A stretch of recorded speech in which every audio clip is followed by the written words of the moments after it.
भगवान की जय। चौथे अध्याय की कथा श्री सूत जी महाराज सुनाते हैं।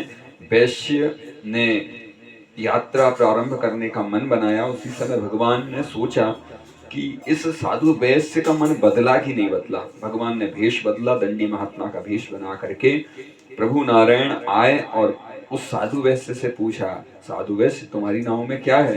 तो वो बड़ा अहंकार में भर गया था, क्योंकि उसको 2 गुना धन मिल गया था। कहने लगा, दंडी महाराज क्यों पूछते हो? क्या तुम्हारी धन लेने की इच्छा है? मेरी नाव में कुछ भी हो। चलो पूछ ही लिया है तो बतलाता हूँ। मेरी नाव में तो लता पत्र आदि भरे हुए हैं। भगवान ने कहा कि इसकी बुद्धि सुधरी नहीं है। भगवान ने कहा तेरी वाणी सत्य हो। और भगवान समझ गए थे कि अब इसकी बुद्धि सुधरेगी, इसलिए भगवान वट वृक्ष के नीचे जाके बैठ गए। साधु वैश्य ने तुरंत नाव में झांक करके देखा, जहां जहां उसका धन रखा था सब लता पत्रादि के रूप में बदल गया। मूर्छित होकर के नाव के ऊपर गिर पड़ा। तब इसके दामाद ने जल सिंचन करके इसको मूर्छा से इसको जगाया। तो रोने लगा कि हे भगवान, जैसे तैसे तो जेल से छूटे थे, अब हमारा पूरा धन लता पत्र आदि बन गया। दामाद विद्वान था, उसने कहा कि पिताजी, जो आपने महात्मा से झूठे वचन कहे हैं ये उसका ही परिणाम है, पर वो महात्मा जी कहीं गए नहीं है, वहां पास में ही बैठे हैं, जल्दी उनके पास चलो, वही हमारा दुख दूर करेंगे। दोनों ससुर दामाद गए, चरणों में जाके खूब विनय प्रार्थना की, भगवान हे संत महाराज, हमें एक बार क्षमा कर दो, हमने आपसे झूठे वचन कहे हैं।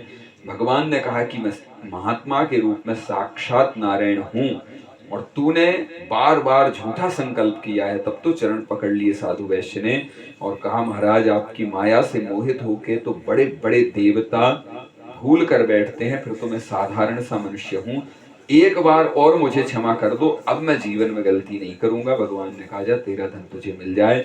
भगवान अंतर्धान हो गए, नाव में आके देखा पहले के समान धन पाया। तब तो इसने सारी कंजूसी का परित्याग कर दिया और बड़े प्रेम से इसने पूजन सामग्री लेकर के पंडित जी को बुला करके वहीं पर विधि और विधान के साथ इसने सत्यनारायण भगवान का व्रत पूजन किया। खूब साधु ब्राह्मणों को दान करके, गरीबों को दान करके ये अपने नगर को पहुंचा है। सामान नाव से नीचे उतरवाने लगा और इसने अपने सेवक को पहुंचाया, जाओ मेरी पत्नी बेटी को तुरंत समाचार दो कि हम लोग नगर के समीप आ गए हैं।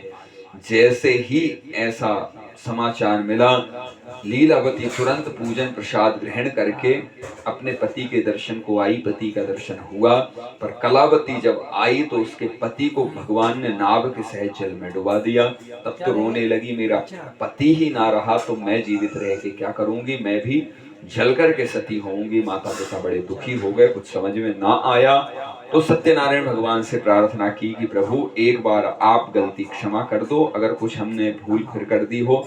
आकाशवाणी के माध्यम से भगवान ने कहा, तेरी कन्या ने मेरे प्रसाद का परित्याग किया है, इसलिए पति का दर्शन नहीं हो सका है। अगर ये प्रसाद ग्रहण करेगी तो पति का दर्शन अवश्य होगा। कलावती दौड़ी दौड़ी गई, पुनः पूजन करके प्रसाद ग्रहण करके भगवान का नाम स्मरण करके आई तो उसके पति का दर्शन हुआ। फिर तो वहीं पर इन्होंने बड़े विधि विधान से भगवान सत्यनारायण भगवान का पूजन किया और जीवन पर्यंत प्रत्येक पूर्णिमा तिथि को ये व्रत करते रहे और जीवन भर सुखी रहे। बोलिए श्री सत्यनारायण भगवान की जय।